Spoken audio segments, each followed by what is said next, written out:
Hello and welcome. Today we're going to be taking a look at Nemo's War 2nd edition. It's a tale of adventure under the seas based on Jules Verne's classic 20,000 Leagues Under the Sea. It's designed from the ground up for solo play. It's a revamp of an older game that was brought out in 2009. It's had a coat of gloss, it's had the Ian O'Toole treatment. So let's have a look at it, let's see what it's like to play and see if it's any good. Let's get it to the table.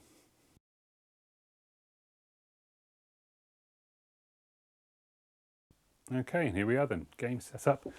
Mid-game, I'm not going to show you how to do a complete how to play here. This is a review rather than a full instructional. So what I've done is set this game up as if we're partway through a game. Different parts of the boards here. We've got our notoriety track at the top, showing how well renowned we are, or infamous if you like, in the world. We've got our Nemo, crew and hull trackers, which are expendable things we'll come to as I explain the game. Here we've got the world's oceans, and some ships have been revealed in them. There's some treasures that are waiting to be discovered, and these cubes represent uprising and civil unrest, which Nemo is stirring up. Down here we've got a chart showing us each of the actions and what we need to roll in order to carry out those actions successfully or to fail them. Over here we've got our salvage track. Any boats that we sink come onto the salvage track or into the other part over here where we can use them to buy upgrades for our ship later on. Over here we've got our treasures that we've collected so far. We've got our motive tile over here. We pick one of 4 motives at the start of the game, and they determine how the game is going to be scored at the end and what actions we might be prioritising during the game. So we'll run through a typical turn and we'll show you what happens really. To start this, my ship, the Nautilus, is in the Arctic Ocean up here. And the way a turn starts is with something from the event deck. So the event deck is a series of cards up here. They are set up in a certain way based on your motive before the game begins. And there's different acts that are triggered during the game. And as those happen, other things come into play. More ships come into the fray, and more dice get revealed for revealing ships.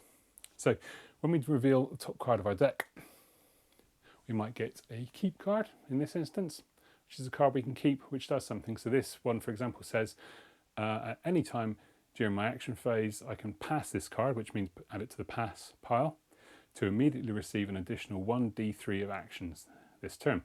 So that means at any point, I can pass that card, get rid of it, and get some more action points. If I don't, if I keep this to the end of the game, it's worth 1 on the science discoveries, which might be part of my motive. The other type of card I might get would be something like a test.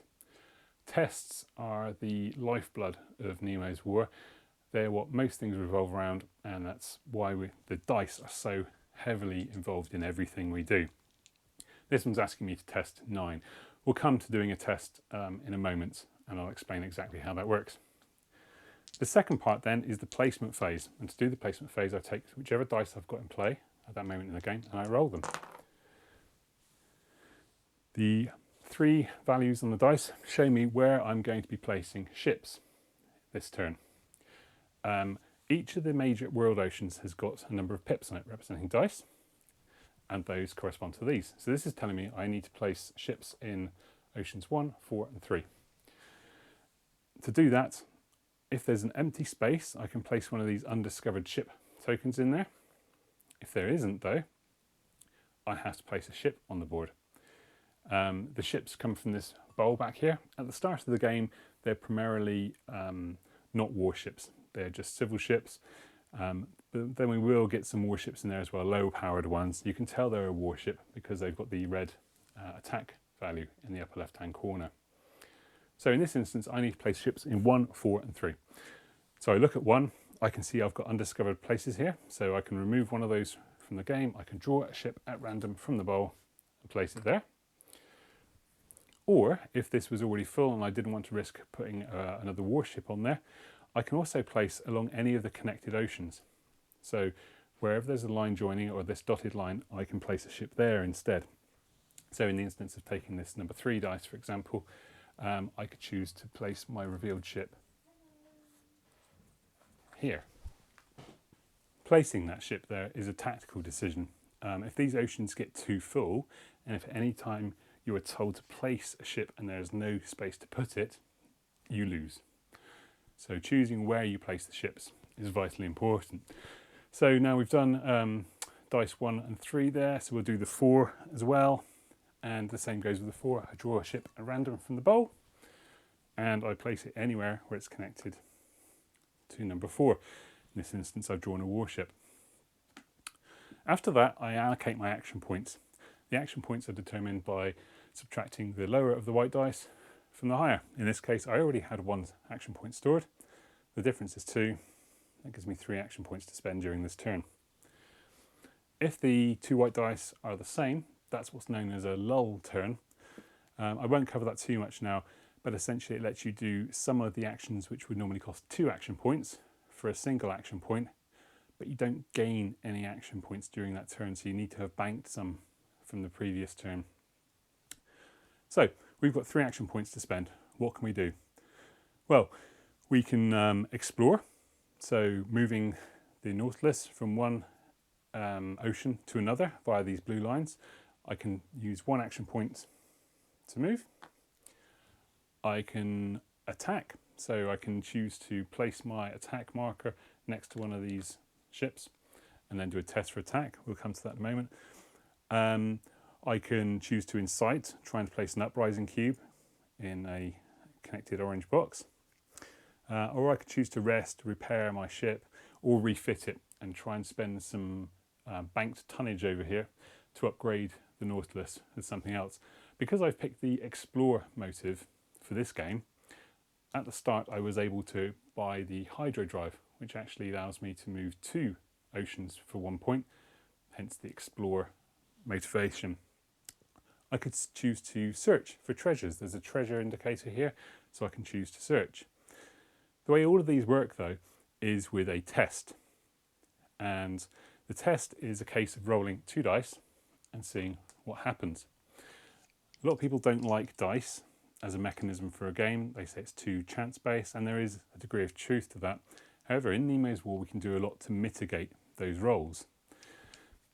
So in this example, if I wanted to search for this treasure, what I need to do, according to the table over here, is roll between 7 or above in total to succeed in some way. The level of success depends on the exact number I roll. Rolling 2 dice, chances of rolling 7, rolling a 7 is the highest probability in there. However, I might be erring on the side of caution. I might be thinking, well, there's a chance I'm going to roll less and I really want that. So how do I do that? We can expend these ship resources. We can gamble them, basically. So on any test, I can choose to gamble one of these resources. So in this instance, I might choose to gamble my crew. The way I do that is to move the marker halfway between the one it's on and the next one, and it says +3. That means whatever I roll on these dice, I will get 3 added to that. If I pass that test, my marker moves back up. If I fail, it slides back down to the next one. Managing to keep them high up the track means bonus points at the end of the game, and often means higher modifiers to add to my dice rolls. When they come down to the bottom though, we're starting looking at negative points at the end of the game. So we'll use this as an example here. So for this treasure roll, I roll 2 dice, and I would choose to gamble that crew. I roll my dice. I rolled 6, which normally would have been a fail. However, because I've had this +3 with the gamble, I've actually passed. My 6 turns to a 9, which is enough to grant me a success on this, which is great. So this comes back up here. The treasure token gets removed from the board, and I choose a random treasure token from the bowl. They can represent victory points, things I can expend at the end of the at any point during the game to perhaps get a higher modifier. This one represents a wonder scene. This is the Bermuda Triangle, and actually with the explore motive, I would get 7 points for every single point of a wonder scene, which is really good, and that would then go up in my collected treasures. And that's the way that all these tests work. Combat works in a similar way. You roll 2 dice, you compare it to the defense value of the ship. If it's equal or higher, you win. You get to sink it, move it to your tonnage track for the relevant ocean. So if I sunk this ship for the North Atlantic, I would find the North Atlantic on here and add it to it. For every complete column I manage to do, it might be worth points at the end of the game. Again, depending on my motive. If I'm using the war motive, sinking warships will give me higher bonuses for doing that. And play continues like that. We go through, we spend our action points. When we decide we've had enough of that turn, we can move to the next turn, draw another card, roll the dice again and see what happens. Certain actions during the game will raise your notoriety level. Things like sinking this ship, for example. Sinking this, the Star of India, this passenger ship, has 3 notoriety markers on there. So if I sunk that, my notoriety marker would move up 3 spaces. And if I did that in this instance, well, in fact, if I went 4, I'd hit this pile of ships on the board. These ships are warships, and they're more dangerous than the yellow ones, which start in the bowl. They've got higher attack value, and often might have a higher defense value as well. And when those are brought into play, they go into the bowl as well. Meaning that the chance of me drawing a more dangerous ship from that bowl increase as the game goes on. At the beginning of the second act of the game, when that card comes out the deck, these orange ones go in the bowl. At the beginning of the third act, more dangerous ones go in the bowl. And you can see there's this gamble then that although at the start of the game there are many more white, harmless ships coming out onto the board, as the game goes on, as those get spent and burned through and sunk, the chance of us drawing something more dangerous increases. Down the bottom of the table here, we've got my crew. These are crew which, if I manage to keep them alive until the end of the game, will grant me some bonuses, some points. What I can also do though is sacrifice them for the greater good. So for example, Professor Aronnax here, character from the 20,000 Leagues Under the Sea book, if you've ever read it. If I manage to keep him to the end of the game, he's worth 5 crew points and a science point. If I decide to sacrifice him, say I've had a very important role and it's not gone my way and I've just missed out, this tile says I can have a +2 dice roll modifier after my roll. So after I've rolled the dice, I can choose to add 2 to it by sacrificing him, putting him in a coffin and losing him for the rest of the game. When you gamble these resources, you always have to do it before you roll. You can't do it after the fact. That would make the game too easy. And so the game progresses. We move around the ship, move around the board, collecting treasure, sinking ships, exploring, discovering wonders. Sometimes we might choose to spend my action points on adventure cards, and these are just the unused ones from this deck, and they might give me more things to keep, more tests to pass to reward me with something better. I might choose to use refit or rest, where I can again roll to test, and I might be able to move my tracks back this way. And that's it really. That's Nemo's War in a nutshell.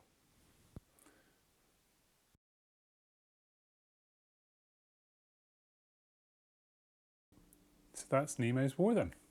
It's a good game. I really, really like this game in fact. It's so nice to have a game where solo is the focus right from the outset. It's been designed from the ground up for one player to play it. I'm usually a big Eurogame fan. I love games with strategy and machines and engines that I'm trying to build. And I speak to a lot of other Eurogamers, and one of the things I hear people complain about most in this game is the use of dice and the level of chance and randomness that it introduces into the game. And they say that no game can be particularly good if there's so much chance involved. But that's not really the case with Nemo's War. The brilliant thing with Nemo's War is the way you're able to mitigate these problems, the way you can exert your resources, your ship, the hull of your ship, your crew, even Nemo's sanity to try and boost your die rolls to make them better. Or you might have treasure tokens that you can use to expend, or you can sacrifice one of your crew to improve your dice rolls. You can get upgrades for your ship. There's so many ways of doing it. The odds of those different dice rolls are hard baked into the game. The probabilities are even written on the board in different places, showing you how likely it is to roll such and such a result from your dice. And that's how woven into the game these levels of probability are. And when I'm speaking about the board and what's written on there, I mean, you've really got to pay sort of special attention to the work that Ian O'Toole's done with this second edition.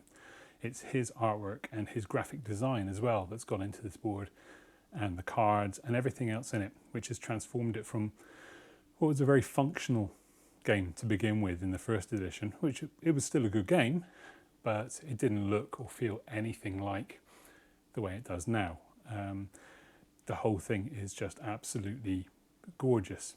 And I did mention before about that Eurogamer mindset and going in there to win and to get the best result that you can. What you're going to find with Nemo's War is that this is a game that's not about that end game where you're counting your victory points. This is a game where it's about the journey rather than the destination. So it's the story that you create, the narrative that you weave as you're playing through the game, as you're moving through the world's oceans, causing uprisings, battling the world's navies, that sort of thing. The fates of your crew and Nemo and the things that are happening. That's the goal of this game, is to create your own story, not come up with the best score you possibly can. And don't get me wrong, there is scoring in the game. After all, that's what you're collecting treasures for, sinking ships. But it's not the be-all and end-all. You're going to have a great time just playing it, regardless of whatever your score is at the end of it. And you'll find temptation in there to cheat. And you might roll a double one and think, there's no way I'm having that. I'm so close to the end of the game now. I'm going to re-roll it.